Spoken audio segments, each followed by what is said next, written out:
সবুজে সাজানো ডুয়ার্স আমার সবসময় ভীষণ ভালো লাগে। এর আগেও আমি কয়েকবার এর সৌন্দর্য খুব কাছ থেকে উপভোগ করেছি।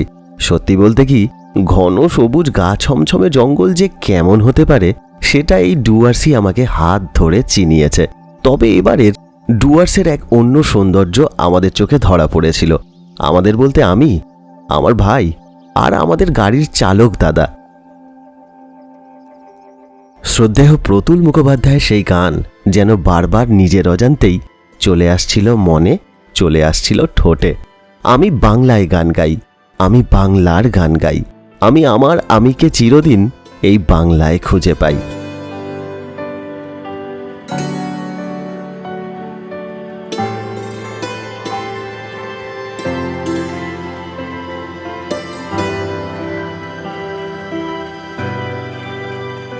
উত্তর পূর্ব ভারতের হিমালয় পর্বতমালার দক্ষিণের বহির্পাদদেশ থেকে ব্রহ্মপুত্র নদীর অববাহিকা সংলগ্ন অঞ্চলই হল ডুয়ার্স। পশ্চিমবঙ্গের তিস্তা নদী থেকে আসামের ধানসিঁড়ি নদী পর্যন্ত 30 কিলোমিটার চওড়া এবং 350 কিলোমিটার পর্যন্ত বিস্তৃত হল এই ডুয়ার্স। সংকোষ নদী এই ডুয়ার্সকে দুটি ভাগে ভাগ করেছে। এই অঞ্চলে ভুটানের সাথে যোগাযোগের জন্য 18টি চলাচলের পথ আছে। ডোর মানে হলো দরজা, আর এই ডোর্স বা ডুয়ার থেকেই এই স্থানের নাম হয় ডুয়ার্স। আমরা এইবারে ডুয়ার্স ভ্রমণের পরিকল্পনা করেছিলাম এমনভাবে যাতে এই অঞ্চলের বেশিরভাগ ভ্রমণের স্থানগুলি স্বাদ গ্রহণ করতে পারি। ঘুরে দেখেছিলাম এখানকার তিনটে ন্যাশনাল পার্ক, পশ্চিমবঙ্গের দীর্ঘতম সেতু, ভারত বাংলাদেশের একটি অদ্ভুত করিডর, ছুঁয়ে দেখেছিলাম প্রতিবেশী ভুটানকে। আর এখানকার নদীগুলি তাদের কথা যে না বললেই নয়। লেপচাখা, ঝালং, বিন্দু, জলপেশ, লাটাগুড়ি, জলদাপাড়া, জয়ন্তী, কোচবিহার, কি ছিল না আমাদের এই ডুয়ার্স ভ্রমণে। ডুয়ার্স ভ্রমণের বিভিন্ন পর্বে আপনাদের জন্য থাকলো এখানকার হোটেল, যাতায়াত, খরচ, ড্রাইভার ও ভ্রমণ সংক্রান্ত নানান তথ্যগুলি। সঙ্গে থাকুন।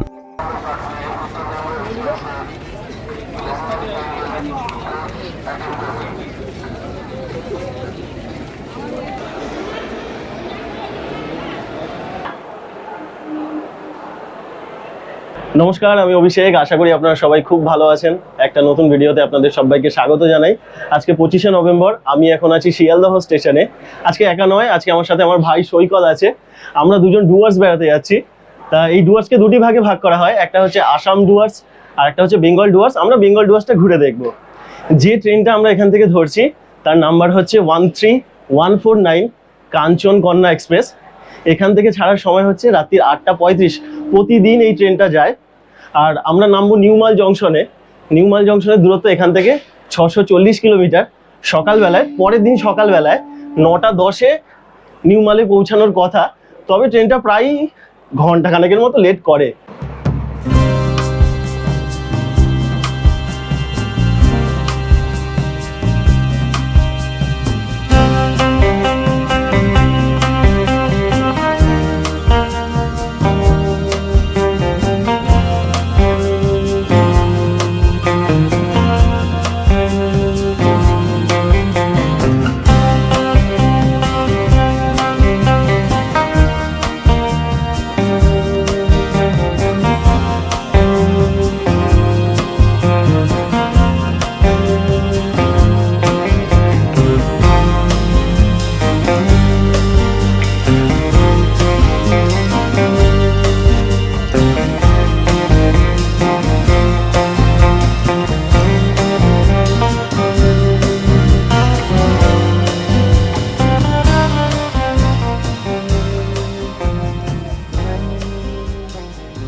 সুপ্রভাত।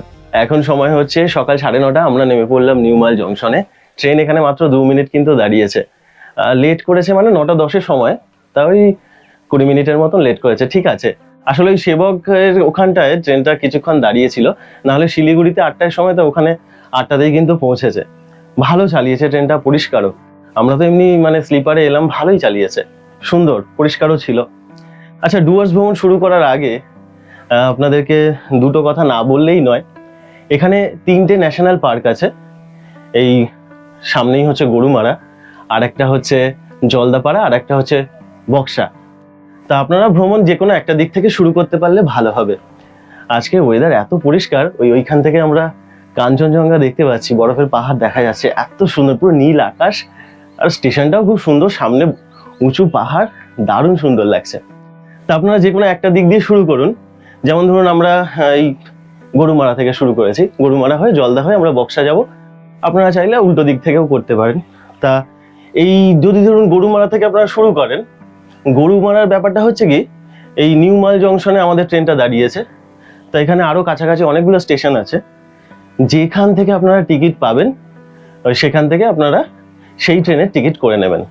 যেমন ধরুন এর কাছাকাছি স্টেশন হচ্ছে নিউ ময়নাগুড়ি, দূরত্ব ওই 20-22 কিলোমিটার, তা সেটা সব থেকে কাছে। আর এই নিউ মাল থেকে দূরত্ব ধরুন 30 কিলোমিটার। এটা দুটো রাস্তা আছে, একটা বড় দিঘি হয়ে যায়, সেটার দূরত্ব ওই 23 কিলোমিটার। আর একটা হচ্ছে ধূপগুড়ি, তা ধূপগুড়ি থেকে ধরুন ওই 40 কিলোমিটার মতো। এখন ধরুন কোনো ট্রেনেই টিকিট পাচ্ছেন না, তাহলে আপনি নিউ জলপাইগুড়ি বা শিলিগুড়ি থেকে করতে পারেন। সেক্ষেত্রে ওই দূরত্ব ধরুন 60 কিলোমিটারের মতো, তো ওখান থেকেও শুরু করা যেতে পারে। এইভাবে আপনারা ট্যুরের প্ল্যানগুলো করুন। আর যদি মনে হয় যে না আমি জলদাপাড়া থেকে শুরু করব, তাহলে ওখানকার কাছাকাছি স্টেশন হাসিমারা, ফালাকাটা থেকেও শুরু করা যেতে পারে। এইভাবে আপনারা প্ল্যান করুন। চলুন আমরা বাইরে যাই, দেখি গাড়ির কি ব্যবস্থা আছে।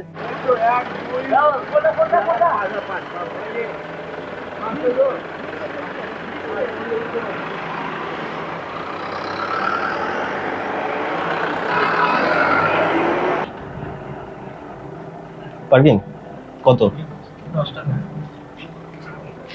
নিউমাল জংশন থেকে আমরা একটা গাড়ি নিয়েছি, তা আমরা একটা বড় গাড়ি নিয়েছি। যে দাদার সাথে আমরা যাচ্ছি সেই দাদার সাথে আমি এর আগেও একবার গিয়েছি। তা কোথায় মনে হয়েছে যে হ্যাঁ ঠিকঠাক, রেটও ঠিক নেয় আর গাড়িটাও ভালো চালায়, সেই জন্য এই দাদার সাথে আমরা যাচ্ছি। এনার কন্ট্যাক্ট নাম্বার আমরা দিয়ে দেবো আপনাদেরকে। তবে মেন যে রেট সেটা আপনাদেরকে আমি আগে বলে দিই। ধরুন আপনারা 4 জন আছেন, তা একটা ছোট গাড়ি নেবেন। তা ধরুন আপনারা শুধু লাটাগুড়ি অবধি যাবেন। লাটাগুড়ির দূরত্ব এখান থেকে 30 কিলোমিটার যদি গরুমারা ন্যাশনাল পার্ক হয়ে যান।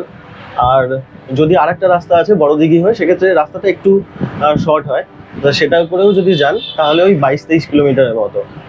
আর ভাড়া ধরুন 4 জনের গাড়ি যেগুলো আছে সেগুলোর ভাড়া ওই 1000 টাকা পড়বে শুধু লাটাগুড়ি পর্যন্ত। আর বড় গাড়ি যদি নেন সেক্ষেত্রে আরেকটু বেশি হবে। এই হচ্ছে এখানকার ভাড়া। এবার ধরুন আপনি যদি পার ডে হিসাবে নিয়ে নেন, সেক্ষেত্রে ছোট গাড়ির ভাড়া পড়ছে ওই 3000 টাকার মতন। কারণ ওই পাহাড়ি রাস্তা তো, সেক্ষেত্রে ওই আপনার তেলের যে খরচ সেটা তো অনেকটা বেশি হবে, তো সেক্ষেত্রে ওই রকমই ভাড়া পড়বে। আর যদি একটু বড় গাড়ি নেন তাহলে 3500 টাকা। যদি সিজন হয় তাহলে একটু 19-20 হবে। দিন প্রতি 3.5 থেকে 4000 টাকাও ভাড়া হয়ে যেতে পারে, যেই সময় সিজন থাকবে। ধরুন ছুটির সময়, বড়দিনের ছুটি আছে, পুজোর ছুটি আছে, সেই সময়গুলো একটু ভাড়া বেড়ে যাবে। তা আমরা লাটাগুড়ি ডাইরেক্ট যাচ্ছি না, আমরা বড়দিঘির রাস্তাটাই নেব। তার আগে এখানে একটা খুব সুন্দর মন্দির আছে, যাত্রা শুরু আমরা মন্দির থেকেই করব। মন্দিরটা দেখে নিই, তারপরে আমরা লাটাগুড়ি চলে যাব।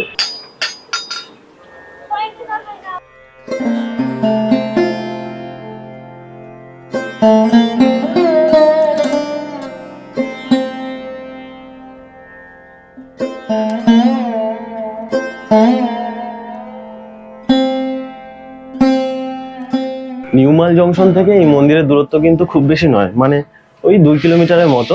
আপনারা আসবেন, মন্দিরটা কিন্তু খুব সুন্দর, ভালো লাগবে। সকাল 5:30 থেকে রাত্রি 8:30 পর্যন্ত খোলা থাকে। আর মাঝখানে ওই দুপুরবেলায় 1:30 থেকে 3টে পর্যন্ত বন্ধ থাকে। তো এই সময়টা বাদ দিয়ে আপনারা এই মন্দিরে আসতে পারেন, পুজো দিতে পারেন। একটা জিনিস দেখলাম এখানে, সেটা হচ্ছে ওই রামশিলা যেটা হয়, সেটা ওই রামের সরোবরের ওখান থেকে কিন্তু এখানে আনা হয়েছে।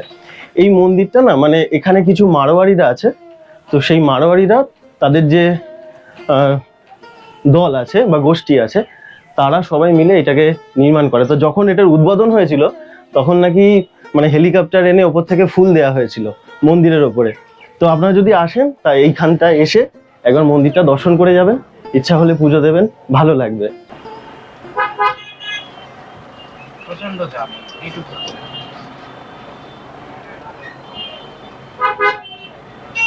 আমরা বড় দিঘির যে রাস্তাটা, সেই রাস্তাটা ধরলাম লাটাগুড়ি যাওয়ার জন্য।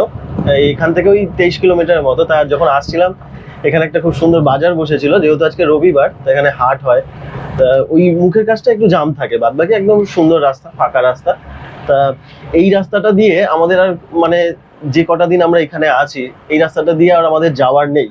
আর ওইদিকে যেটা গরুমারার ন্যাশনাল পার্কের যে রাস্তাটা সেটা দিয়ে তো আমরা যাবই, এই রাস্তাটা দিয়ে যাওয়ার নেই, তাই এই রাস্তাটা দেখার জন্য আমরা এই রাস্তাটা দিয়ে যাচ্ছি। এই রাস্তাটাও সুন্দর, অনেক দোকানপাট ঘর বাড়ি আছে, ভালো লাগে। মানে যে কোনো জায়গায় বেড়াতে আসলে সেই লোকাল জায়গাটা থেকে গেলে একটা বেশ আলাদা অনুভূতি হয়, সুন্দর লাগে। তো সেই জন্য আমরা এই রাস্তাটা নিলাম। ওইদিকের রাস্তাটা দিয়ে আমরা পরশুদিন যাব, কালকেও আমাদের ওদিকে কিছুটা যাওয়ার আছে, তো ওটা তো দেখতে পাবোই।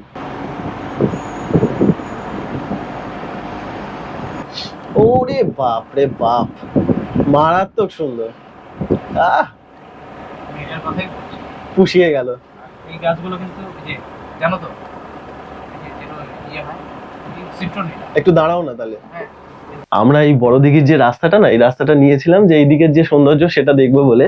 এবার এখানে এই নেওড়া নদীর যে টি স্টেট সেটা শুরু হয়ে গেছে, মাথাটা পুরো খারাপ হয়ে যাচ্ছে আমার। দারুণ সুন্দর, দারুণ।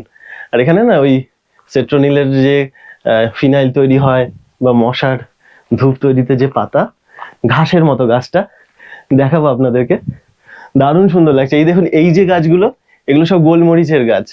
এই যে পানের মতো যে পাতাগুলো, এগুলো চা বাগান কি মানে, এই চা বাগান যদি আমি এখন হাঁটা শুরু করি তাহলে ধরুন ওই 1 ঘন্টা 2 ঘন্টা শেষ করতে পারবো না, এত বিশাল, এত বিশাল। দারুণ। এখনো পাতাগুলো আছে, ভেবেছিলাম যে হয়তো পাতাগুলো ছেঁটে দিয়েছে, না এখনো ছাটেনি। ওই খুব ঠান্ডার সময়টায় ছেঁটে দেয়, তো তারপরে আবার ওই মার্চ এপ্রিল মাস থেকে আবার নতুন ওদের বেরায়, কাজ শুরু হয়। দারুণ সুন্দর। এই জন্যই আমরা এই রাস্তাটা নিচ্ছিলাম যে এইদিকে রাস্তাটা একবার দেখি, কি ভালো লাগছে। সব দেখুন গোলমরিচ গাছ, কত দারুণ।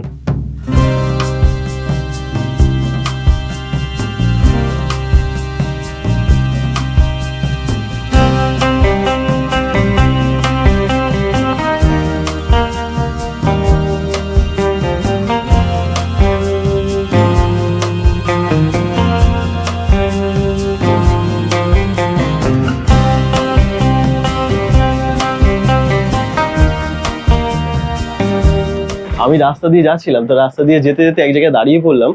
আমরা তো মানে দার্জিলিং এর দিকে বা কালিম্পং এর দিকে যখন যাই, এই কাঞ্চনজঙ্ঘা দেখার জন্য আমাদের তো সবসময় একটা খুব উৎসাহ থাকে। এখানে দেখুন এই দৃশ্যটা কিন্তু এর আগে আমি কখনো পাইনি। এইরকম ধান ক্ষেত, ওখানে মানুষরা সব কাজ করছেন ওরা, আর ওইখানে কাঞ্চনজঙ্ঘা ঝকঝকে দেখা যাচ্ছে, দারুণ সুন্দর লাগছে। মানে এইটা এখান থেকে এত সুন্দর দেখা যায় আমি ভাবতে পারিনি। এর আগে আমি এসেছিলাম তখন এত ভালো দেখতে পাইনি, এইবারে যেন মন ভরে গেল। এই রোডটা দিয়ে যদি আসেন একবার এখান থেকে দেখবেন, দারুণ সুন্দর লাগবে। এখন তো ধান কাটছে, যখন ধান গাছটা সবুজ থাকবে বা হলুদ হয়ে যাবে সেই সময় তো দুর্দান্ত সুন্দর লাগবে। এখানের অনেক জায়গা আছে যেখান থেকে কাঞ্চনজঙ্ঘা খুব ভালো দেখা যায়। আর যদি তোমার এই জায়গাটা ভালো লাগে তাহলে এই দিক দিয়ে আসতে পারবেন দেখে। মারাত্মক লাগছে গো এখান থেকে। এইটা হলো নদী। আহ একবার ভাবো যখন জল থাকবে কি সুন্দর লাগবে এই জায়গাটা। হ্যাঁ, কাঞ্চনজঙ্ঘাটাকে কি দারুণ লাগছে, আমি অবাক হয়ে গেলাম। সেবারে আমি না দেখেছিলাম জানো তো, এবার লাল হলো তারপরেই আর মেঘ এসে মেঘ এসে এবার খুব ভালো, এটা খুব ভালো। আচ্ছা, আমরা লাটাগুড়িতে আমাদের রিসর্টে চলে এসেছি। এই সামনে চা বাগান, এখানকার বেশিরভাগ রিসর্টেই এরকম পরিবেশটা খুব সুন্দর হয়। তা আমরা যে রুমটা নিয়েছি সেই রুমটা আপনাদের আগে দেখিয়ে দিই। ঠিক আছে, পরিষ্কার, কোনো অসুবিধা নেই।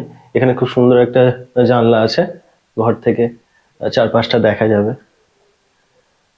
আর এই বিছানা, এখানে দেওয়ালে কিছু কিছু জায়গায় একটু দাগ দেখছি, এগুলো একটু আছে।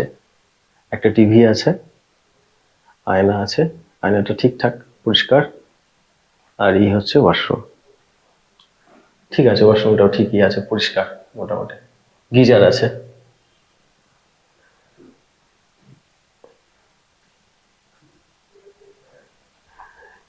এই লাটাগুড়িতে ওই নেওড়া নদীর ধারে যে রিসর্টগুলো হয়, কাছে এখান থেকে নদীটা ওখানে একবার আমরা যাব। আজকে হবে না, আসার সময় তো ওদিক দিয়ে এলাম, সকালবেলা একবার যাব। কাঞ্চনজঙ্ঘা যা সুন্দর দেখা যাচ্ছে যদি দেখা যায়। আর এর খরচ হচ্ছে দিনপ্রতি 1500 টাকা। তো এখন এই জিনিসটা কিন্তু সবসময় মাথায় রাখবেন যে এই এখন নভেম্বর মাস, ডিসেম্বর মাস আর এই কদিন আছে, তা তখন কিন্তু রেট বেড়ে যাবে। বা ধরুন দুর্গাপুজোর সময়টা, হ্যাঁ, বা মার্চ মাসে যে ছুটি ফুটিগুলো থাকে সেই সময়টা, তখন কিন্তু রেট একটু বাড়ে। আর যদি অফ সিজন থাকে তাহলে রেট একটু কমে, কমে বলতে খুব আহামরি কমে না, বাড়ে, বেশ ভালোই বাড়ে, সেটা 2000 টাকা পর্যন্ত গিয়ে ঠেকতে পারে। আর এই এলাকায় আর যে যে রিসর্টগুলো আছে সেগুলোরও ডিটেলস আমি আপনাদের দিয়ে দেবো। কিছু কমের মধ্যেও আমি চেষ্টা করছি সেটা দেওয়ার। তারপর এখানে একটা ইউথ হস্টেল আছে, সেখানে একটু কমে থাকা যায়, ফ্যামিলি নিয়ে থাকারও রুম আছে, সেগুলো আমি আপনাদেরকে দিয়ে দিচ্ছি। তবে আপনারা একটু বুকিং করার আগে সব কিছু ভালোভাবে জেনে নেবেন, তারপরে বুকিং করবেন, তাহলে কি হবে, এখানে এসে সমস্যায় পড়তে হবে না। 1টা বাজে, আমরা মোটামুটি তৈরি হয়ে গেছি, এবার বেরিয়ে পড়ছি। আর এখানে যে আশেপাশে যে জায়গাগুলো আছে তাদের মধ্যে একটা সুন্দর জায়গা আমরা ঘুরে দেখব। এখন আমরা লাটাগুড়িতে আছি, লাটাগুড়িতে কদিন থাকবো। এই লাটাগুড়ি, গরুমারা ন্যাশনাল পার্ক, এগুলো কিন্তু সব জলপাইগুড়ি যে ডিস্ট্রিক্ট আছে তার মধ্যেই পড়ে। আর চালসা, ময়নাগুড়ি, এগুলো হচ্ছে সব এখানকার শহর। আমার রিসর্টটা এই সামনে, এই যে দেখা যাচ্ছে এখান থেকে, ওইটা চা বাগানটা আছে, তো ওই জন্য সুন্দর লাগে, ভালো সুন্দর। তা আমরা এখন যাচ্ছি হচ্ছে গাজলডোবা। গাজলডোবার দূরত্ব এখান থেকে 27 কিলোমিটার। ওই ধরুন ঘন্টাখানেক লাগবে না, তার মধ্যেই পৌঁছে যাব। তা আমরা আসার সময় না আমরা ব্রেকফাস্ট করেছি এই লাটাগুড়ির মোড়ে, ওখানে অনেকগুলো দোকান আছে, তা আমরা ওখান থেকে ব্রেকফাস্টটা করে নিয়েছি। এখন রিসর্ট তো রইলই, রিসর্টে তো খাওয়া দাওয়ার জন্য ওরা তো আছেই, রাত্রিবেলা আমরা রিসর্টে খাবো। আর ভাবছি যে এখানে লোকাল যে দোকান আছে বা খাবার আছে সেগুলো একটা আইডিয়া হবে, তাই ওখান থেকেও আমরা খাবো। আর সকালে তো বেরিয়েই যাব, আসবো হচ্ছে সেই রাত্রিবেলায়। এ দেখুন না, এখানে সব জঙ্গল, এসব এরিয়াটা পুরোটা জঙ্গল। ওই ব্রিজটা আছে, ওই ব্রিজটার ওপাশে তো জঙ্গল, মানে গরুমারা যে ন্যাশনাল পার্ক তার এরিয়া ওখান থেকে শুরু হয়ে যাচ্ছে। আজকে ওয়েদারটা ভালো, তাই জন্য গাজলডোবা থেকে আশা করছি ভালো ভিউ দেখতে পাবো। হিসাব করে রাখা, ওই হোটেলে বলেছিলাম ওর তো আরো বেশি, 2000 টাকা। আচ্ছা, ময়নাগুড়ি 19 কিলোমিটার, হ্যাঁ, ধূপগুড়ি 36 কিলোমিটার, ঠিক আছে।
আজকে এত সুন্দর আবহাওয়া, মানে গাজলডোবায় এত সুন্দর কাঞ্চনজঙ্ঘা দেখা যাচ্ছে এখান থেকে, দারুণ সুন্দর লাগছে, দারুণ। ওই যে দূরে, আপনারা এই যদি এইদিকে আসেন না, মানে লাটাগুড়ি থেকে কিন্তু কিছুটা, ওই 1 ঘন্টার কম সময়ের মধ্যেই আপনারা এখানে চলে আসতে পারবেন। অবশ্যই একবার এখানে আসবেন, খুব সুন্দর লাগবে।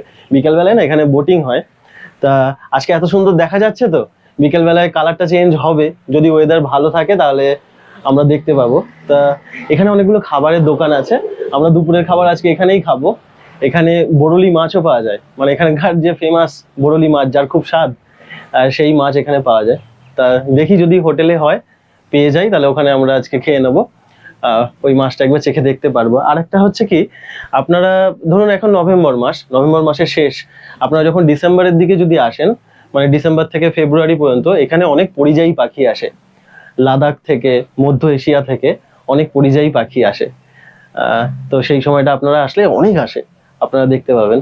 আর বিকালবেলার দিকে যদি এখানটায় আসেন তাহলে সূর্যাস্ত, সকালের দিকে যদি আসেন সূর্যোদয় দেখবেন এত ফাঁকা এলাকা, দুটোই দেখা যাবে। তবে বিকালের দিকে ভিড়টা বেশি হয়। এই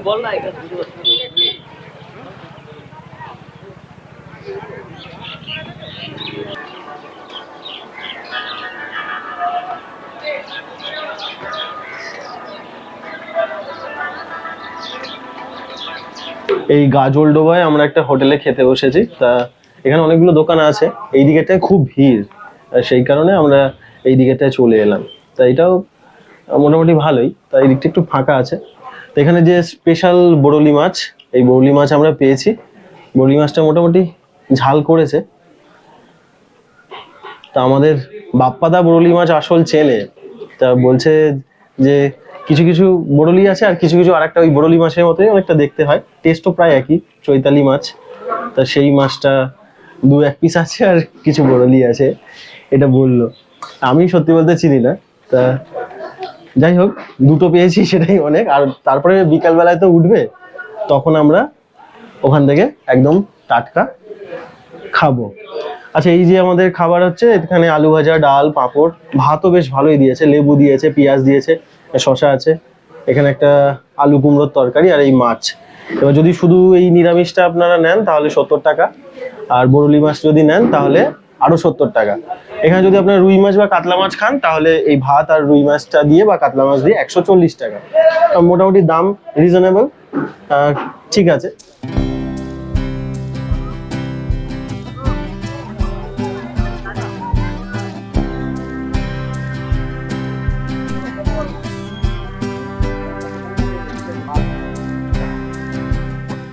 এই এখন আমরা বোটিং শুরু করেছি, আর এদের রেট হচ্ছে 100 টাকা করে এক একজনের। 1.5 কিলোমিটার রাস্তা যদি ঘুরি তাহলে 100 টাকা, আর যদি 3 কিলোমিটারের একটা আছে সেটাই যদি ঘুরি তাহলে হচ্ছে 200 টাকা করে এক একজনের। মানে আমরা 3 জন আছি, যদি 3 কিলোমিটার যাই তাহলে 600 টাকা পড়ে যাবে। তা আমরা 1.5 কিলোমিটারই যাচ্ছি। এখন রোদের তেজটা একটু কম আছে, আর কাঞ্চনজঙ্ঘাটা ওদিকে কিন্তু এখনো সুন্দর দেখা যাচ্ছে, আর বেশ কিছু সুন্দর বোটও এখানে আছে, ভালো লাগছে, খারাপ নয়। মানে এই এক্সপিরিয়েন্সটা নেওয়া যেতে পারে, যেহেতু কাঞ্চনজঙ্ঘাটা এত পরিষ্কার দেখা যাচ্ছে।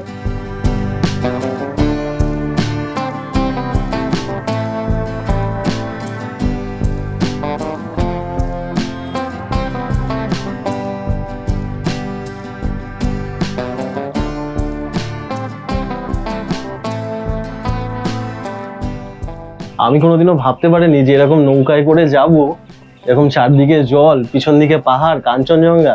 মানে কাঞ্চনজঙ্ঘার অনেক রকম রূপ দেখেছি, কিন্তু এই রূপটা একদম আমার কাছে আলাদা লাগলো। আপনারা যদি এদিকে বেড়াতে আসেন অবশ্যই একবার গাজলডোবায় আসবেন, বোটিং করুন চাই নাই করুন, জায়গাটা থেকে কাঞ্চনজঙ্ঘাটা একবার দেখবেন, খুব ভালো লাগবে।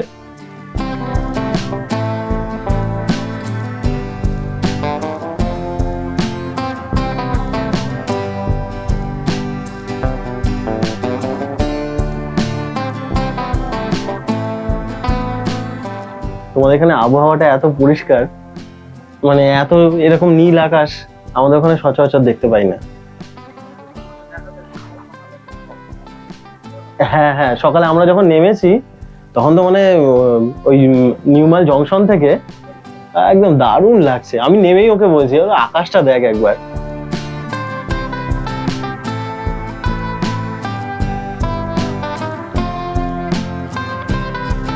কি গাছ এগুলো? হোগলা।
ভ্রমণ সংক্রান্ত বিভিন্ন জায়গার ভিডিও আমি তৈরি করি। যদি আপনাদের এই ধরনের ভিডিও ভালো লাগে, চ্যানেলের সঙ্গে থাকতে পারেন, চ্যানেলটিকে সাবস্ক্রাইব করতে পারেন। অনেক ধন্যবাদ আপনাদের মূল্যবান সময় দেওয়ার জন্য। খুব ভালো থাকবেন, দেখা হচ্ছে পরের ভিডিওয়।